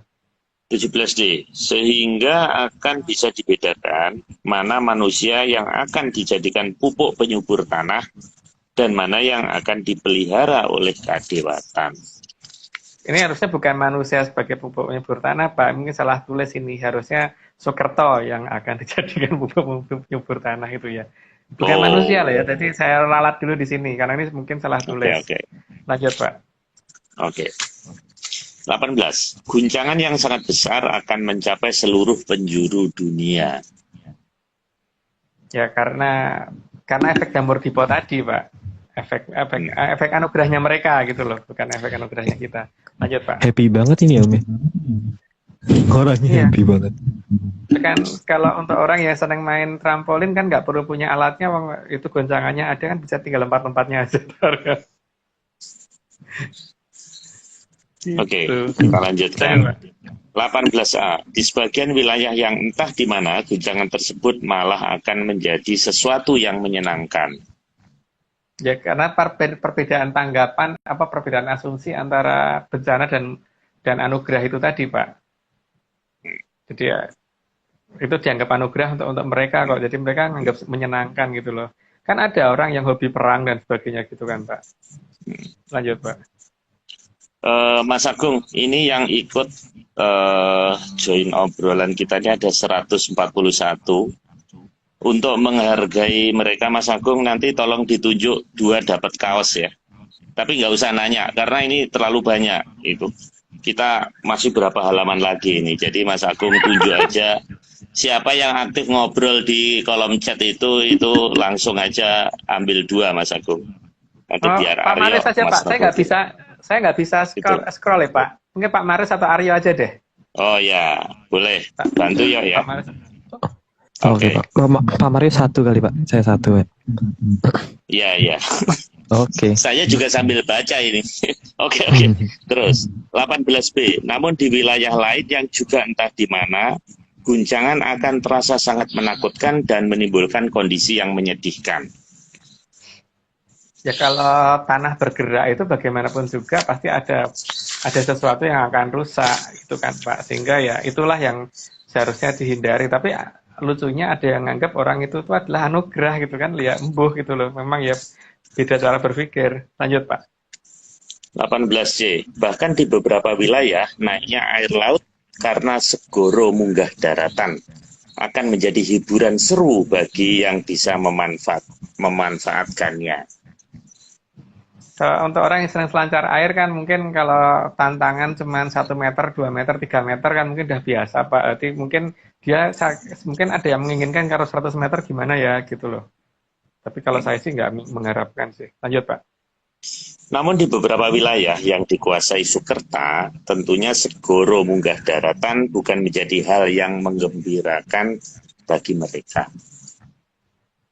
Ya itu tergantung mereka sih mau dimanfaatkan untuk apa gitu. Lanjut Pak. Mas, ini segoro munggah daratan ini sama dengan kere munggah bale nggak Mas? Beda Mas ya? Beda. Kalau segoro Betul, ya? kan air kan laut Pak. Oh. Kalau kere munggah bale kan itu istilahnya Pak Maris lah. Hati-hatikan di sini saya nggak enak untuk ngomongnya. Pansos Mas ya, panja sosial lah. Ya. Oke, 19. Karena para dewa pasti akan bersikap adil dan mengajarkan penilaian terhadap hukum yang benar. Ya, jangan cuman kalau salah sedikit salah sedikit harus jadi salah banget gitu kan. Benernya banyak kalah sama salah sedikit gitu. Lanjut Pak. 19A. Sehingga pola timbangan seperti pada gambar ini bukanlah keadilan yang sebenarnya. Apabila jika dianggap sebagai perwujudan kasih dan cinta, karena jelas tingkat jomplang atau kemiringannya. Ya, tapi juga tergantung orangnya juga Pak. Kalau ini dianggap adil seperti ini ya terserah sih. Yang menganggap itu benar ya monggo gitu. Tapi kalau kita ya enggak gitu. Lanjut Pak. 19B. Seharusnya manusia bisa menimbang dengan beban yang sama, bukan menimbang dengan beban yang berbeda. Ya kalau mengimbang itu kan yang arahnya ke bawah dengan yang ke bawah gitu. Jadi batu dengan batu atau besi dengan batu gitu. Bukan batu dengan balon gas gitu kan Pak. Balon gas kan geraknya ke atas. Batu geraknya ke bawah ya pasti jomblangnya terus gitu. Nggak bisa ditimbang seimbang gitu. Lanjut Pak. 19C. Agar sesuatu yang baik bisa bergerak ke atas dan tidak dibandingkan dengan yang bergerak ke bawah. Ya, jadi neraca terutama ya. Neraca itu kalau nimbang ya arahnya harus sama semua. Kalau nimbangnya arah ke atas ya arah atas semua. Tapi kalau ke bawah ya ke bawah semua gitu. Jangan satu arah ke atas, satu arah ke bawah. Lanjut Pak.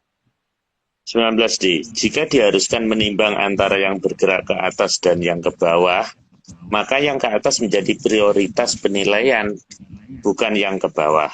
Sehingga manusia tidak mudah lagi untuk ditakut-takuti dengan ancaman akan masuk ke tempat-tempat sampah yang siap dibakar.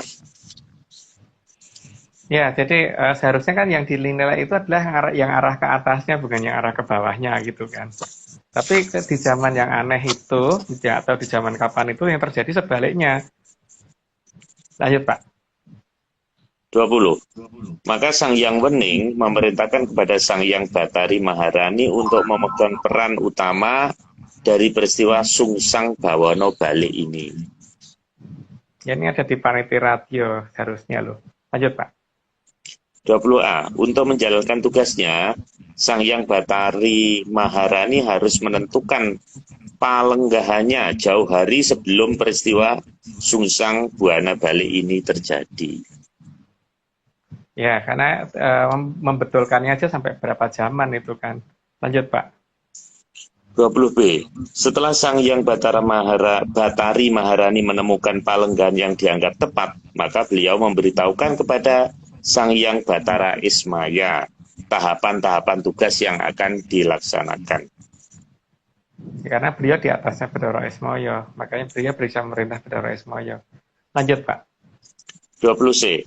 Maka para punatawan mempersiapkan semuanya dalam waktu yang sangat lama agar semua bisa berjalan sesuai rencana.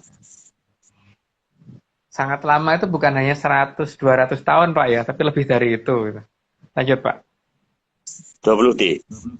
Salah satu yang dipersiapkan adalah menjaga semua pertanda agar semua pertanda muncul secara bertahap dan semuanya muncul sesuai dengan urutan waktu yang tepat dan akurat. Sesuai yang sudah dijangka sama Sri Hadi Joyoboyo seharusnya begitu Pak ya. Lanjut Pak. 21. Agar pihak yang ditunjuk bisa melaksanakan tugasnya dengan benar, maka beberapa pusaka akan dipilih untuk memperkuat Sang Tunjung Seta dalam melaksanakan tugasnya. Di antaranya adalah pecut Sang Sumandiman. Tapi bentuknya nggak seperti itu ya seharusnya ya, karena pecutnya Bathara Wisnu itu bagus banget gitu. Lanjut Pak. Ini di Babat Reog juga ada Mas, pecut Samandiman ini Mas. Ya, Mungkin memang mengambil mengambil nama ini gitu ya. 21A, salah satu pusaka yang juga akan dibawa oleh Sang Tunjung Seta nantinya adalah Sang Sumelang Gandring. Bentuknya berupa keris lajer atau kurus tanpa pamor atau dikenal sebagai pusaka kelengan. Kelengan Pak, artinya kelengan itu tanpa pamor, hanya hitam aja. Itu lurus ya, bukan kurus. Pusaka lurus, tadi bukan Pak Maris bacanya kurus. Jadi lurus tanpa pamor, terus bentuk mungkin orang kalau ngeliat jelek banget gitu loh. Itu kan hampir mirip dengan Joko Piturun kan, kalau Joko Piturun kan juga gitu tanpa pamor, lurus. Dan ya kelengan juga, teman besinya kan Purosani. Kalau ini ada deh gitu. Ya saya nggak tahu Bang itu kayak apa aja belum bisa membayangkan. Lanjut Pak. 21B, agar bisa muncul dari lengkehing jamur dipo, maka menurut serat kuno dikatakan bahwa Sang Tunjung Seta akan menaiki kuda sembrani. Itu ada di seratnya Sri Hadi Joyoboyo ya. Jadi ada pernyataan itu bahwa makanya ini nanti malah bisa dipakai untuk membuktikan bahwa kuda terbang yang di atas KPU itu hoax atau enggak gitu loh Pak. Nanti yang hoax siapa? Yang menyatakan itu hoax atau memang foto itu hoax gitu kan. Karena di Jongko ada kok bahwa kuda putih terbang itu nanti akan muncul di lengkeng jamur dipo. Gitu. Lanjut Pak. Ini yang gambar yang Aryo ini Mas tayangkan ini sama dengan di flyer ya Mas ya? Kalau lihat flyer hilang semua saya. Mirip Pak, iya Pak. Iya, yang digambar Mas Dani Ardi gitu. Emang gambarnya pasti top Pak. Iya, gambarnya bagus banget. Oke, 21C. Kuda sembrani akan mendatanginya bersama dengan pusaka yang dianggap perlu dibawa pada saatnya tiba menjelang puspa tajem. Ya, tapi itu berarti ada beberapa ciri-ciri Pak ya. Ciri-ciri pertama ketika tanah Jawa pas kalungan wesi gitu kan. Ciri-ciri pertama itu kan. Nah, sekarang dilihat aja sudah kalungnya sudah jadi belum sih gitu kan. Ciri-ciri utama itu kan. Kalungnya sudah jadi belum gitu. Itu dulu. Yang dimaksud dengan kalungan besi itu bukan sarungan besi ya. Jadi kalung tidak sampai kaki. Jadi kalung itu hanya sebatas kepala atau hanya sebatas ibu kota gitu kan. Terus setelah itu juga harus dilihat wesi ngangklang jagat udah muncul belum gitu juga ya. Bukan aluminium ngangklang jagat loh Pak ya yang dikatakan beliau itu. Tapi wesi ngangklang jagat itu udah ada dulu belum. Itulah setelah itu baru jamur dipo akan muncul. Setelah jamur dipo muncul baru itu akan muncul gitu. Itu kalau berdasarkan ini ya, berdasarkan jangkaning para luhur yang di babat menyan kita gitu. Tapi kan orang lain mungkin punya interpretasi sendiri, monggo gitu. Lanjut Pak. Itu Cina itu kan sedang membuat ini Mas kereta api sampai Iran, bahkan nanti bawah laut sampai Kanada, sampai Amerika juga. Nah, apa mungkin itu juga Mas yang kalungan besi itu mungkin. Pertama pernyataannya tanah Jawa Pak ya, tanah Jawa kalungan besi. Pernyataan pertama itu ya, tanah Jawa kalungan besi, jadi bukan tanah lain, bukan benua Asia kalungan besi, bukan. Terus yang dinamakan kalungan itu berarti bukan sampai kaki Pak ya. Kalungan itu hanya di sekitar kepala sampai dada kan Pak. Kalau Pak Marius pakai kalung kan masuk kalungnya sampai kaki Pak. Iya. Jadi tidak mungkin sampai kepalanya di kaki ya. Kecuali kalau kepala semua, Pak. Ya, kepala Jadi semua kepala bisa. semua. Jadi Ya, kalau kepala semua ya udah kalungannya sampai ya, sampai kaki, sampai ujung ya. gitu. Gitu, Mm. Pak. Tapi ciri-ciri itu harus muncul dulu, Pak. Dan ciri-ciri ini sekarang kita lihat aja. Tanah Jawa kalungan besinya kita yang paling gampang dilihat itu kan, Pak. Mm. Oke, Oke, lanjut, Pak.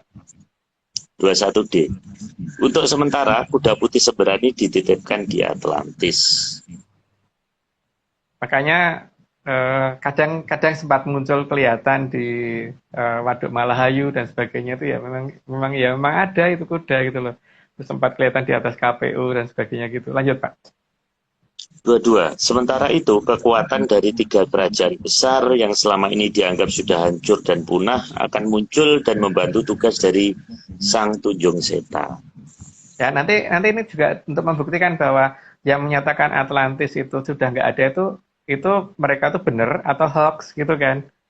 Ya, kalau saya ngomong mereka masih ada. Nah, yang hoax saya atau mereka nanti akan kelihatan di situ juga, Pak. Lanjut, Pak. 22A. Karena begitu banyak jumlahnya yang akan terlibat dan dilibatkan, hingga terlihat seperti berjuta-juta lampion terbang. Ya, karena makanya digambarkan Kadyo Gatotkaca Mayuto Yuto gitu kan, Pak. Lanjut, Pak. 22B. Sehingga banyak yang akan melihat bagaikan jutaan Gatot Kaca yang melayang-layang. Ternyata aku kecepatan. Jadi dilanjut aja, Pak. 22C. Selain itu juga tertulis bahwa Sang Tunjung Seto membawa banyak lelembut yang akan membantunya mengubah semua keadaan yang ada. Mungkin tidak perlu dijelasin deh, karena definisi lelembut itu macam-macam ya.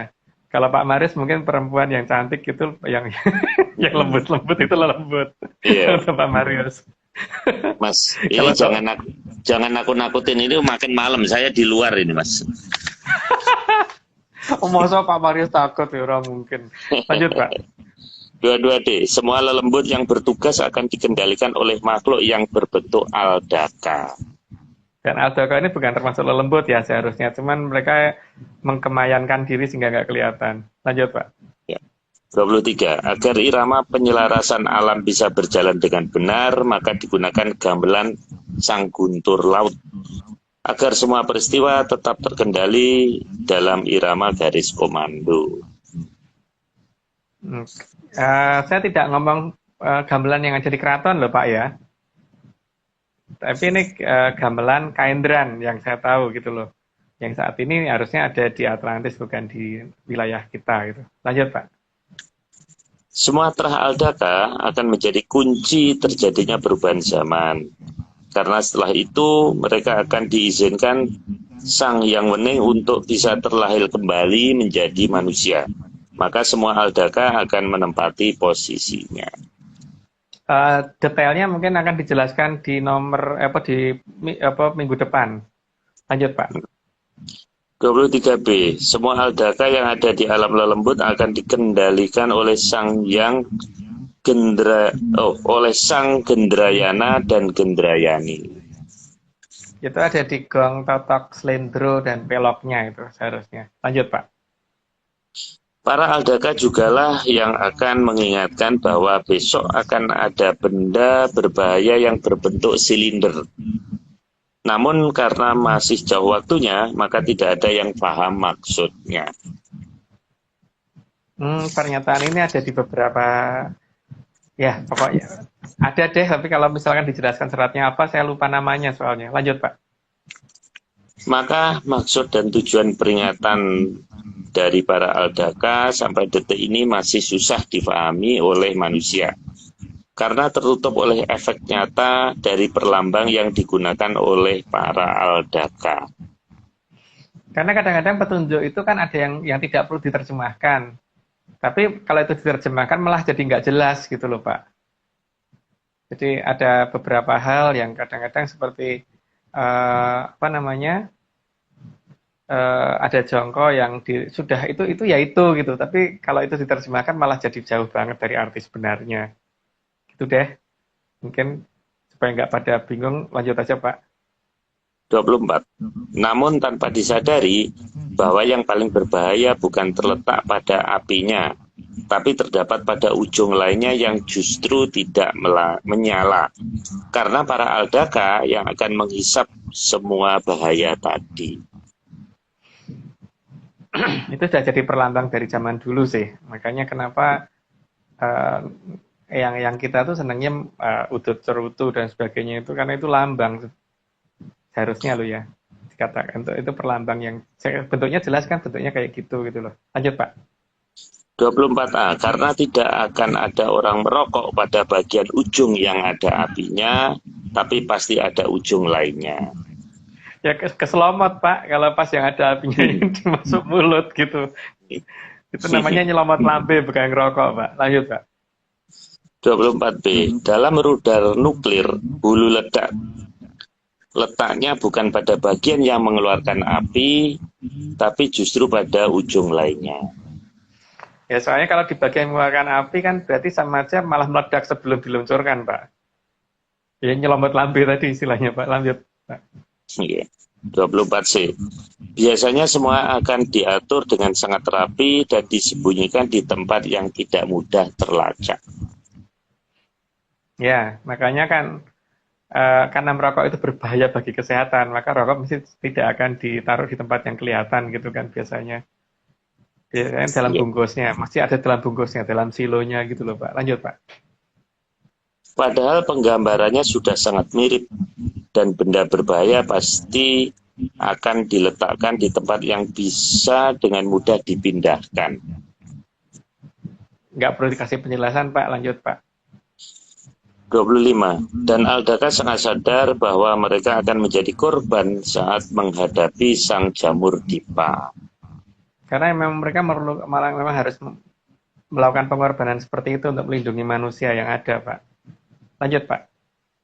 Tapi para aldaka sudah sangat bersiap dan bersedia melakukannya. Dan agar lebih mampu melakukannya, maka mereka sudah dijadikan lelembut sejak Wilwatikta menutup diri. Sebenarnya bukan lembut sih Pak, tapi dibikin tidak terlihat. Tapi bukan lembut. Gitu. Karena kalau dikatakan lembut kan, itu berarti memang tidak punya raga. Badan kasarnya sudah nggak ada. Ini badan kasarnya masih ada kok. Lanjut Pak. 25B, sehingga semua radiasi yang keluar akan cepat hilang dan tidak akan terlalu berbahaya bagi manusia yang bisa menuju ke zaman kala subah. Ya, tapi itu yang dilindungi Aldoko Pak ya. Lanjut Pak. 25C, karena para aldaka sangat memerlukan radiasi tersebut untuk mempermudah tugas dari Sang Yang Wening dalam mengubah mereka menjadi manusia. Ya, mungkin detailnya mungkin minggu depan. Lanjut Pak.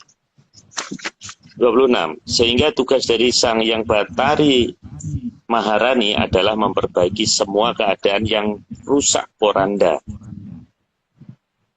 Yang rusak porak-poranda. Jadi beliau yang tugasnya memperbaiki itu semua. Lanjut Pak. 26A. Sang Yang Batari Maharani akan memaksa agar semua senjata diubah menjadi peralatan masak. Loh, kok aneh nih Mas? Ya, makanya kan ada pernyataan itu loh Pak, bahwa nanti parang-parung nggak akan kepake, akan diubah menjadi ulek-ulek, wajan, panci dan sebagainya. Ada itu dalam pernyataannya beliau. Beliau. Ada kok di Jongko ada itu Pak. Tapi ya kalau orang nggak nemu kata-kata itu ya mungkin beda Jongkonya dengan kita beda gitu. Lanjut Pak. 26B. Gambaran tersebut sangat jelas dalam sifat anak yang masih menggunakan wujud Sang Yang Batari Maharani. Mereka akan sangat senang jika diajak bermain pasaran atau memasak. Ya anak yang masih menggunakan wujud beliau kan masih senang seperti itu toh Pak. Maka itu yang akan digunakan Sang Yang Maharani. Lanjut Pak. 26C. Telah digambarkan oleh Sri Aji Jayabaya bahwa besok ada zaman di mana semua senjata akan diletakkan dan diganti dengan peralatan masak. Ya karena itu lebih berguna. Lanjut Pak. Bener juga Mas. Contoh. Pesawat F-35 jadi panci kan bagus toh Pak. Iya. Dan itu Daripada Mas. Mas Ya. Agung sudah pernah ke PIK dulu, Pantai Indah Kapuk itu contohnya. Itu panci lebih diminati daripada senjata canggih, Mas, karena masakannya enak-enak di sana, Mas. Oh iya, bener Pak. Ya pernah saya kepikir masakannya enak-enak itu. Iya, Mahal-mahal ya Pak. Ya, iya, tapi mahal-mahal. ya, betul. Dan dicari orang. Tapi kalau senjata pemusnah massal nggak dicari orang, yuk. Betul Pak. Ya, ada yang nyari Pak, ada yang nyari, tapi nyari Soekarto Pak. Ya, Oh, jadi iya, seperti Dulu itu. kan mereka kan yang bikin, yang nyari mereka nyari, bikin dan kemudian mencoba, terus kemudian ini menggunakan Korban. untuk saling menghapus ya, untuk saling menghabisi sendiri gitu. Lanjut Pak. 26D. Dalam menjaga kelangsungan dan ketentraman alam raya, maka Sang Hyang Bathari Kanestren juga akan ikut membantu Sang Hyang Bathari Maharani. Ya, karena sifatnya kan perempuan nanti Pak yang akan bekerja. Makanya kan akan ada satrio yang selah bawane kadya wanodya itu karena seperti itu. Lanjut Pak. Wah, akhirnya terakhir 27. Sedaya cacahing bedil mriyem palwa udara saatomipun saha parung keris bakal tanpa karya ginantya ulek-ulek campur bawur gandrung-gandrung ing lulurung andulu gelung rawuhipun samirana arsa andamel kamulyaning Tribhuwana. Ini saya metik dari serat apa ya lupa namanya, tapi ada itu kata-katanya itu persis seperti itu. Artinya apa? Itu sudah mengenal kata atom loh Pak ya. Sudah ada kata itu loh. Iya ya. Ini serat kuno loh Pak. Jadi ada kata-kata atom tuh ada, bedil ada, meriam ada, palwa udoro itu juga udah ada penjelasannya. Gitu ya Pak ya. Iya. Oke, akhirnya Pak Marius berhasil Mungkin- membaca 27 Iya. nomor. Saya kejebak ini. Mas, ini mungkin dari kacang atom itu juga ada ya di sini ya. Kacang atom. Beda Pak. Beda atom Beda beda. ya. Iya. Kalau minggu depan mungkin nggak banyak Pak, cuma 15 nomor Pak. Tapi nggak tahu 15 nomor ngeprank apa. Diputer Mas, diputer. Saya mengamankan cash flow Atlantis juga, Mas. Oke. Oke, Ya. Mas, ini saya pilih Mas Jalu Tejo Damar. Nah, Mas Jalu, Itu Mas Radian bukan Mas? oh itu, hah? Itu Mas Radian. Iya. Mas Radian. Pak Marius, ini ada yang usul supaya Pak Marius nggak ini buka maskernya katanya. Oh iya, minggu depan, Bentar aja. minggu depan saya buka masker. Giginya Mantap. lagi perawatan, Mas. Oh, oke. Oh itu, Oke. oh itu Mas Radian toh, Mas Jalu itu. Iya. Oh, ya udah, saya cari lain. Siapa ya? Oh ini Mehmet Suremet ini, kayaknya sering gini juga. Iya Pak. Mas Mehmet. Nah, Mas Mehmet aja. sering dengar. Ya, Satu Oke, lagi Pak. Mas Mehmet. Tanggung Pak. tanggung ya. Siapa ya yang sering ini nih? Siapa ini? Siapa ya?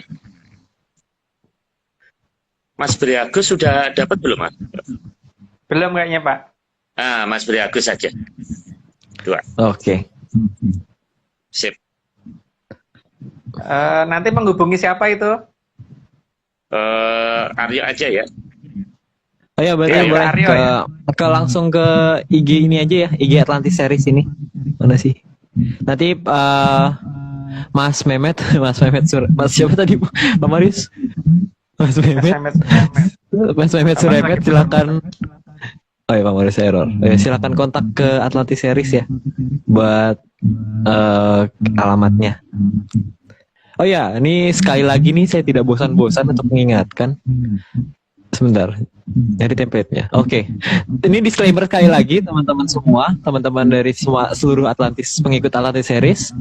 Tim Atlantis Research Center tidak pernah menjual jasa untuk berkomunikasi atau bertemu dengan para leluhur dalam bentuk ritual apapun. Waspada terhadap oknum yang mengatasnamakan tim Atlantis Research Center atau saudara Agung Bima Sutejo ataupun tim Atlantis Research Center lainnya. Untuk informasi resmi, hubungi via DM Instagram Vicky Ananda dan juga Rahadian_Parto Sentono atau Instagram Jalu Tejo Damar. Oke. Oh iya, Sekian. terus terima kasih buat Mbak Deno, Oh Bu iya. Rusti, dan semuanya yang sudah membantu membuat gambar dan sebagainya gitu. Tentu. Makasih nih, makasihnya masih panjang. Terima kasih semuanya, Pak Kerabat Menyan, dan thank you juga Om Agung. Hari ini topiknya asik banget, dan juga naratornya walaupun sudah hilang. Bos Marius kita, Bos Marius, semoga lekas sembuh anaknya dan semoga sehat selalu. Terus juga flyer Mas Dani Argi, keren-keren banget gambarnya, nggak pernah absen buruk baiknya gitu, selalu bagus terus gitu flyernya. Terus juga Mas Rahadian, makasih chat testingnya. Terus juga tentunya Om Iwan dan juga Bro Heskel. Terima kasih semua Menyaners dan sehat selalu, sampai jumpa minggu depan. Salam Menyan. Salam, Yan.